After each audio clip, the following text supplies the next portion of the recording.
तो ये भी मेरा, मैं कहूँगी, श्रेष्ठ भाग्य है जो आप सबसे मिल रही हूँ। अब की बार जल्दी आना हुआ घर पे ड्रामानुसार, तो थोड़ा सा हम अपनी चेकिंग के लिए अपना देखें। कहता है कि आपने 16 कला संपूर्ण निर्विकारी मर्यादा पुरुषोत्तम डबल अहिंसक परमो देवी देवता धर्म में जाना है ना। तो अपनी चेकिंग करें, क्या मैं देवता बनने के लायक हूँ? कितने कला संपूर्ण है देवता? 16 कला संपूर्ण है। तो हम अगर मान लो अभी इसी टाइम मेरा शरीर छूट जाए, क्योंकि बाबा ने तो टाइम नहीं दिया ना, डेट नहीं दी, अचानक का टाइम मैं अगर शरीर छोड़ देती हूँ तो मैं भविष्य में कौन सी कला बनूंगी? त्रेता में जाने वाली देवात्मा बनी हूँ या सतयुग में जाने वाली बनी हूँ? उसकी निशानी क्या है? 16 कला बने हैं या 14 कला? चंद्रवंशी कितने कला बने? 16 बन गए। कितने बने हैं? 14 कला बन गए। पक्का? देखो, हम दुनिया का उदाहरण दिखाते हैं। रामायण में देखते हैं, श्री रामचंद्र वंशी था, 14 कला संपन्न। अब राम के जीवन में जब मेन एपिसोड देखते हैं, रामायण में शुरुआत होती है जब राजा दशरथ से जब कैकेयी उससे 2 वरदान मांगती है समय अनुसार। तो 2 वरदान कौन से मांगे थे कैकेयी ने? श्री राम जी को 14 वर्ष का वनवास और भरत के लिए भविष्य के लिए राज तिलक, है ना। तो उस टाइम हम देखें तो कैकेयी तो बहुत प्यार करती थी राम से। कितना प्यार करती थी? श्री राम की जो माँ थी उससे भी ज्यादा प्यार कैकेयी करती थी। फिर भी उसके मन में ऐसा क्यों आया? राम के लिए वनवास किसने भड़काया था उसको? मंथरा ने भड़काया था। अब मंथरा कौन? इस ज्ञान के आधार से देखें, बाबा ने हर एक का क्लियर करके बताया। मंथरा कौन? मंथरा माना जब हमारा ये मन थर-थर हो जाता है, कांपने लग जाता है, हलचल में आ जाते हैं। अब अपनी चेकिंग करना, ठीक है। तो बाबा ने बताया जैसे कुछ भी हो जाए तो ये नहीं बोलना हाय ये क्या हो गया। कुछ भी हो जाए, अचानक होगा, बता के तो नहीं आएगा ना। मान लो यहाँ से मैं जा रही हूँ, अचानक ही गाड़ी का एक्सीडेंट हो गया। अब गाड़ी बहुत महंगी थी, उसके खरोच भी आ गई। अब उस टाइम मेरी स्थिति कैसी है? हाय ये क्या हो गया, है ना। जब मन हमारा थर-थर कांपने लग जाता है या दूसरों के कहने से, हम दूसरों को भी देखते हैं कि ये तो बहुत आगे नहीं गया ना, इसको तो 20 साल हो गए ज्ञान में चलते, अभी तक तो इसी को थोड़ा थोड़ा गुस्सा आता है, इसी की कभी कभी मुरली मिस हो जाती है, मेरा हो गया तो क्या बात हो। बाबा ने किसको बोला है देखने को? दीदियों को बोला? भाइयों को बोला कि ब्रह्मा कुमार भाइयों को देखने? दादियों को भी नहीं बोला बाबा ने। किसको बोला है? ब्रह्मा बाबा को और मम्मा को देखना है ना। तो कई बार मन यहाँ हमारा डामाडोल हो जाता है। दूसरा कोई भी सिचुएशन आती है, घर में पारिवारिक समस्या आती है, उस टाइम भी हम अचानक घबरा जाते हैं। तो वहाँ तो हमारा मन नहीं कांपता या दूसरों के कहने अनुसार तो नहीं चलते, तो वो थी मंथरा। तो जब श्री राम जी को उसने कैकेयी ने बुला के कहा कि राम बेटा आपको 14 साल के लिए वनवास, तब श्री राम जी ने क्या बोला था? उसने कहा, श्री राम जी ने, बस माता 14 साल के लिए, मैं आप बोलो मैं जीवन भर वन में बिता सकता हूँ। अब सोच के देखें, ऐसी समस्या अगर हमारे सामने आती है, या भाई बैठे हैं, सोच के देखें हमारी माँ ऐसे कहे, फिर क्या हमारी पत्नी साथ जाने के लिए तैयार हो जाएगी? वो तो छोड़ो, खुद तैयार होंगे कि नहीं? खुद होंगे कि नहीं? प्रश्न पूछेंगे कि नहीं, क्यों? है ना, मेरे लिए क्यों? मैं तो बड़ा हूं ना, मेरे लिए राज्य सिंहासन है, भरत को भेजो वनवास, मेरे को क्यों भेज रहे हो? नहीं बोला। उसने क्या कहा? बस माता, 14 साल के लिए मैं तो जीवन भर वन में बिता सकता हूँ। अब साथ साथ कौन तैयार होगी? माँ सीता भी तैयार होगी। उसने क्या कहा? पतिव्रता धर्म जो है, मैंने आज्ञा की, मैंने वायदा किया फेरे लेते हुए कि जब जहां आप जाओगे वहां भी मैं आपकी सुरक्षा के लिए। वैसे राम को कोई डर नहीं था, क्योंकि वो तो खुद में एक भक्ति मार्ग में तो भगवान माना गया। तो यहाँ जब सीता ने भी कहा कि मैं तैयार हूँ, अब सोच के देखें, इस दुनिया की सीता होगी क्या तैयार साथ जाने के लिए? होएगी? नहीं होगी। फिर साथ साथ तीसरा कौन तैयार हुआ? लक्ष्मण। लक्ष्मण माना क्या?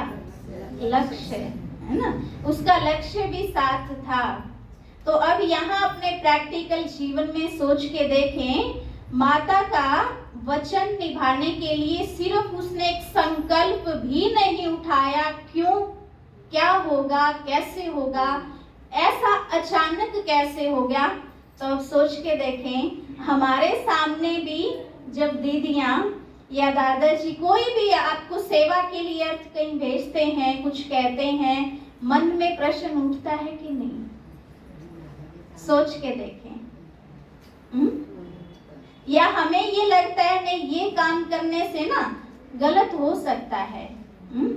मान लो दीदी ने बोला यहाँ सफाई करनी है, बाद में बोला खिड़की साफ करनी है। खिड़की साफ करेंगे तो नीचे आएगी मिट्टी, पहले दीदी ने नीचे सफाई के लिए बोल दिया, तो बाद में फिर प्रश्न उठता है कि नहीं, पहले नहीं बोल सकते थे दीदी खिड़की साफ करने के लिए? आएगा कि नहीं मन में प्रश्न? अब किसने कहा है? किसने कहा है? दीदियों के द्वारा किसने बोला? बाबा ने बोला, है ना। तो राम जी की आज्ञा इतनी श्रेष्ठ थी, वो सिर माथे अपनी बड़ों की आज्ञा के अनुसार चलता था। अब हम प्रैक्टिकल में देखें, हम 14 कला बन गए? बन गए 14 कला?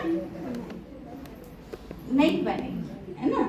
वो 8, 12, 10 के लिए तो बाबा ने उदाहरण ही नहीं दिया, और 16 कला के लिए बाबा ने उदाहरण दिया ब्रह्मा बाबा का और मम्मा का। मम्मा भी आगे कैसे गई ज्ञान में, संपूर्ण कैसे बनी, जो ब्रह्मा बाबा से भी वो पहले संपूर्णता को प्राप्त हुई। तो उसका भी यही उदाहरण हम देखते हैं।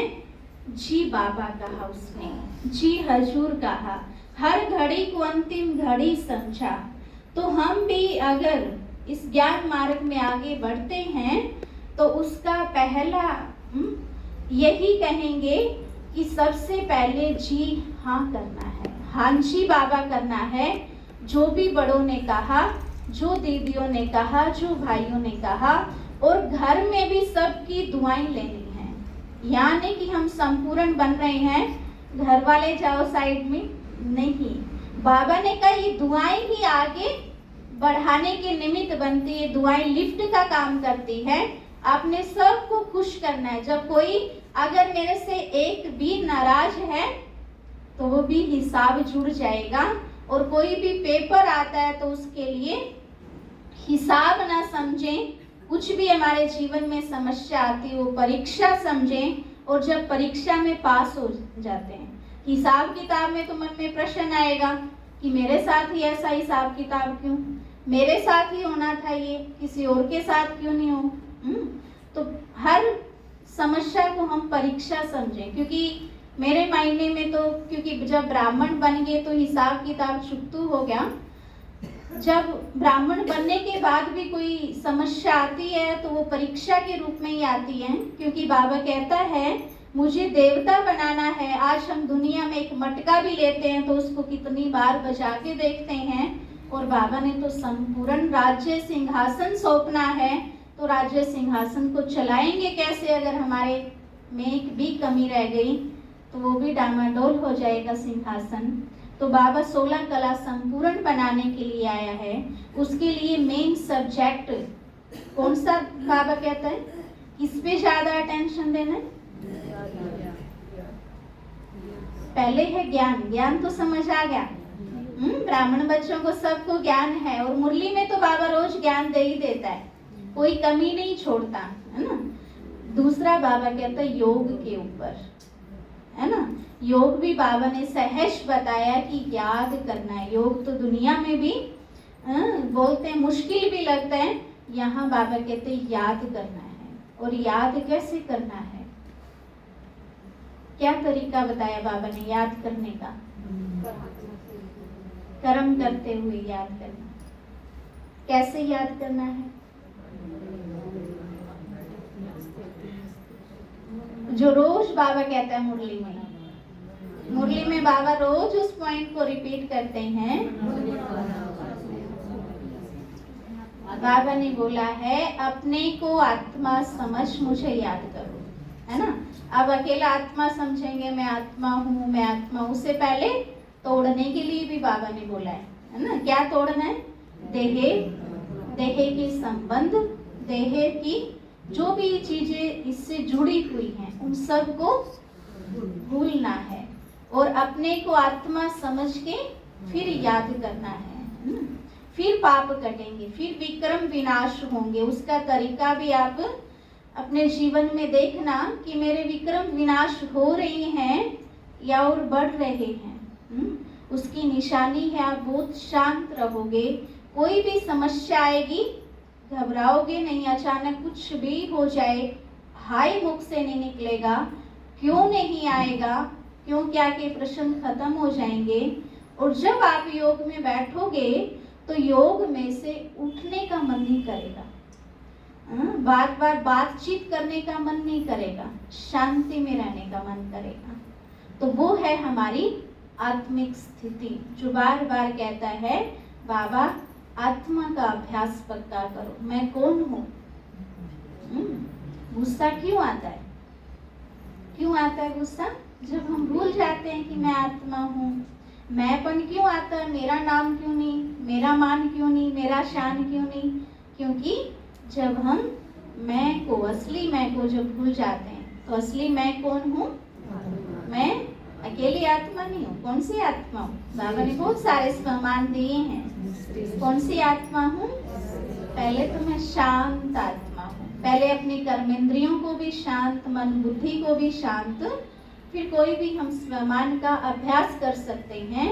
और आगे बढ़ने के लिए बाबा एक चीज रखने के लिए बोलते हैं कि रोज रात को बाबा को पोता मेल दे के सोना है, चार्ट दे के सोना है ना। बाबा कहते कोई बिजनेस भी करता है, व्यापार भी करता है, तो रात को देखते हैं ना मेरे अंदर कितना मेरे को नफा हुआ, कितना नुकसान हुआ। तो यहाँ भी बाबा ने बहुत सारे तरीके भी बताए कि रात को सारे दिन का दिनचर्या, और जब हम रात को लिख के सोते हैं, बाबा को बता के सोते हैं, तो अगले दिन भी अटेंशन रहता है कि कल तो मैंने 10% गुस्सा किया था, अगले दिन वो भी नहीं आना चाहिए। अगर ये मैंने गलत काम किया तो कांटा लगाना पड़ेगा, है ना। अगले दिन फिर उसके ऊपर अटेंशन रहता है। इसलिए बाबा ने कहा चार्ट देके सो। और आगे बढ़ने का तरीका सारा दिन स्वमान में रहना। बाबा ने बहुत सारे स्वमान दिए हैं, मैं अपने जीवन का बताती हूँ। हर एक घंटे का जब हम अलग स्वमान लेते हैं, आप अपने तरीके से कर लेना। सवेरे 4 बजे से हमारी दिनचर्या शुरू होती है, तो 4 बजे मैंने स्वमान लिया ज्ञान सूर्य शिव बाबा, ज्ञान चंद्रमा ब्रह्मा बाबा की मैं विशेष आत्मा हूँ। ज्ञान सूर्य शिव बाबा, ज्ञान चंद्रमा ब्रह्मा बाबा की मैं विशेष आत्मा हूँ। फिर 5 बजे मैं ज्ञान सितारा हूँ। कौन सा 5 बजे? मैं ज्ञान सितारा हूँ। 6 बजे एक्सरसाइज भी बाबा ने कहा, शरीर को भी एवर हेल्दी रखना है, तो 6 बजे मैं एवर हेल्दी हूँ, मैं स्वस्थ आत्मा हूँ। 7 बजे अगर मुरली पहली होती है, जब भी आप मुरली सुनते हो, 7 बजे मैं गॉडली स्टूडेंट हूँ, भगवान मुझे पढ़ाता है। देखो कितने भाग्यशाली हम। कौन पढ़ाता है? वो नशा रहना चाहिए, है ना। दुनिया वाले तो अब तक ढूंढ रहे, और वो हमें सवेरे सवेरे आके जगाता है, हम पढ़ाता है, कितने भाग्यशाली हैं।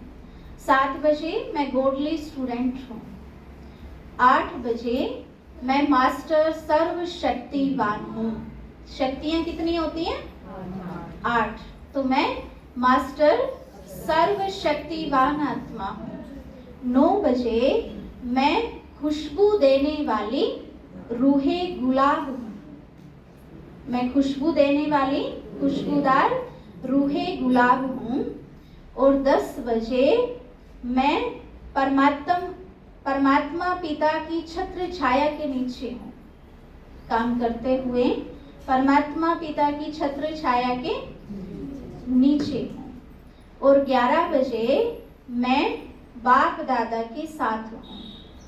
किसके साथ हूँ? बाप दादा मेरे साथ साथ, कंबाइंड रूप का। 12 बजे मैं जागती ज्योत हूँ। 12 बजे सूरज तेज जग जाता है ना, मैं जागती ज्योत हूँ। ऐसे इस आत्मा का दीपक सदा जगता रहता है। और 1 बजे मैं नंबर 1 विजयी आत्मा हूँ। कौन सी आत्मा हूँ? मैं नंबर 1 विजयी आत्मा हूँ। 2 बजे कि मैं दोबारा भी ले सकते हैं, बाप दादा के साथ हूँ, कंबाइंड हूँ, या ब्रह्मा बाबा और मम्मा दोनों मेरे साथ साथ चल रहे हैं। एक पिता है और एक माता है, मैं इनकी उंगली पकड़ के चल रही हूँ, तो मुझे कुछ नहीं हो सकता। बाहर भी कहीं जाते हैं तो बाबा को साथ लेके। और 3 बजे मैं निराकारी, निर्विकारी, निरहंकारी आत्मा हूँ। जो ब्रह्मा बाबा के लास्ट 3 स्लोगन थे, निराकारी, निर्विकारी, निरहंकारी आत्मा हूँ। और 4 बजे मैं चारों युगों में श्रेष्ठ पाठ बजाने वाली हीरो पाठधारी आत्मा हूँ। क्योंकि बाबा कहता है आपके चारों युगों में आपका श्रेष्ठ पाठ रहा है। शुरुआत में सतयुग में तो, त्रेता में आप दोनों युगों में तो थे ही देवकुल की आत्मा। जब द्वापर युग आता है तो भक्ति मार्ग में देवता रूप में आपकी पूजा होती है, और फिर संगम युग पे तो शिव बाबा क्या बनाता है? ब्राह्मण सो देवता बनाता है। ब्राह्मण में तो कितने सारे समान हैं, और फिर फरिश्ता बनाता है। बाबा ने कहा आप चारों युगों में ही महान हो, हीरो पाठधारी आत्मा हूँ। 5 बजे मैं प्रकृति के 5 तत्वों के ऊपर विजय प्राप्त करने वाली, या 5 तत्वों को पावन करने वाली प्रकृति जीत आत्मा हूँ। 6 बजे, 6 से 7:30 योग होता है। 6 बजे मैं माइट हाउस आत्मा हूँ। पूरे प्रकृति को शक्तियों का, शांति का, सुख का दान करने वाली लाइट हाउस आत्मा हूँ। 7 बजे मैं सतोगुणी हूँ। 7 गुण मेरे में हैं, पवित्रता, सुख, शांति, प्रेम, ज्ञान, आनंद, शक्ति, सारे गुण हैं। 7 सतोगुणी आत्मा हूँ। 8 बजे मैं अष्ट रत्नों में आने वाली आत्मा हूँ। कई कहते हैं 8 रत्नों में तो दादियाँ पहुंच गई, लेकिन बाबा ने तो नहीं बोला कभी, है ना। बाबा ने बोला आ सकते। एक मुरली में बाबा ने कहा था, व्यक्त मुरली में, अगर माला पूरी होगी ना, मैं उसी माला के लड़ी लगा दूंगा, आप उसी माला के अंदर आ सकते हो। तो बाबा ने 8 बजे अष्ट रत्नों में आने वाली विशेष आत्मा हूँ। 9 बजे मैं महान आत्मा हूँ। और 10 बजे मैं आशिक, शिव बाबा माशूक, उसकी गोद में समाने वाली आत्मा हूँ। फिर बाबा की गोद में सोना है। अगर आपको याद रखने रख सकते हो, बाकी हर एक का अपना अपना पुरुषार्थ है। बाबा पुरुषार्थ भी कहता है, और तीव्र पुरुषार्थ जो आजकल बाबा मुरलियों में कहता है। तीव्र माना ये नहीं तेज तेज करने लग जाएंगे। मान लो हम तेज भागते हैं तो क्या होगा, गिरेंगे। कोई भी काम जल्दी जल्दी करते हैं तो क्या होगा, कुछ गड़बड़ होएगी। मान लो हम रसोई में काम कर रहे हैं तो वो जल्दी जल्दी करते हैं तो क्या होगा, एक साइड दूध रखा हुआ है, दूसरी साइड आटा भी गूंद रहे हैं। अब जिस माता की चारों तरफ नजर रह सकती शांति में, नहीं तो दूध भी निकल जाएगा।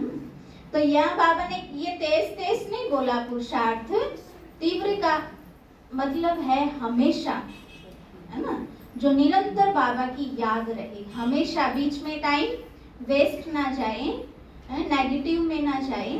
तो तीव्र माना सदा पुरुषार्थी, पुरुषार्थ माना पुरुष माना आत्मा, अर्थ माना उसके भान में टिकना, तो तभी हम पुरुषार्थ कर सकते हैं। तो आप सब से मिलके बहुत खुशी हुई।